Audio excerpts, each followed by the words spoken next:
The next time you go to Charlotte, you might spot one of these cars driving around without a driver. The company Cruise dropped off some of their AI-powered cars earlier this month for testing. The cars are equipped with cameras and they are already fully operational in San Francisco, Austin, and Phoenix. The North Carolina Department of Transportation says the safety benefits of automated vehicles are greater than people think.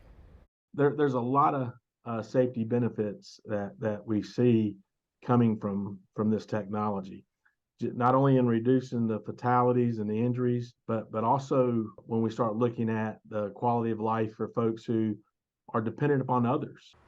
North Carolina DOT says there are 300,000 crashes in North Carolina every year. Last year, 1,700 people died on North Carolina highways in car accidents and thousands more were injured. The Department of Transportation says automated cars should reduce that. The advantage of the machine driving is that we could probably find out what actually occurred there and program it out. And we've yet to be able to figure out how to tell people to drive the speed limit, and then they follow it. They're out there letting the machine map the environment, see the environment it's in. We wished we could do that.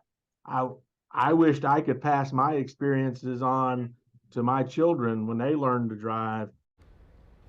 And Cruise reports driving more than 4 million miles with their technology without any serious safety incidents. But folks in some communities where their driverless cars are already in action are raising concerns. I love biking around Austin. And so do many others, especially downtown and West Campus. I'm out on my bike at least an hour a day, I'd say. But Robert Foster saw something unsettling while biking on 26th Street near UT Thursday night. So I was a little shocked last week when I started seeing them completely driverless, not a single human in the car. A self-driving car is a bit surprising in itself, but it's how the newly introduced Cruise autonomous car was driving that made him start recording. Why are you not doing? You can see the car make a wide turn into the bike lane and continued on that path. And sure enough, a few minutes later, another one made the turn and it went straight into the bike lane again. And then another one turned and went straight into the bike lane.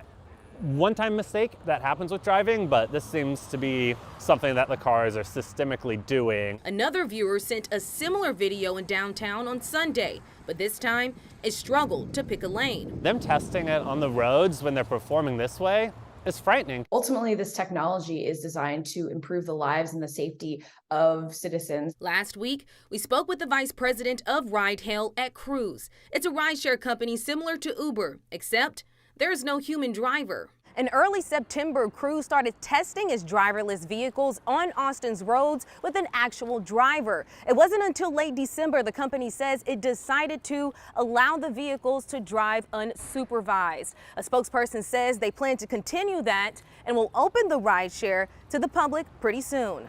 But the streets aren't the safest. We're slowly improving things around here in Austin, but it's not ready for self-driving cars that are going to be driving into bike lanes. According to the city, more pedestrians and cyclists were killed or seriously injured in crashes in 2022 than any other recorded year. Last year, Cruise recalled and updated 80 of its vehicles, citing accident risks. It's heartbreaking incidents. Cruise is currently under federal investigation after multiple reports of the vehicles blocking roadways, stopping abruptly, and causing crashes. Seems like a very dangerous combination. I don't think they're hitting that goal of making the streets safer. Wow, with safety concerns like that, why have driverless cars, right? Well, Chris Van Cleve introduces us to a pair considering taking advantage of AI transportation. I can't wait for the day when they take the steering wheel out. Robert Stone and Sheila Zagloski aren't your typical early adopters, but the octogenarians are cheering these self-driving cars from Waymo, a newly expanded ride-hailing service in Phoenix. Waymo, owned by Google's parent company, has hundreds of cars on the road and has logged more than 1 million miles with passengers only. No humans behind the wheel.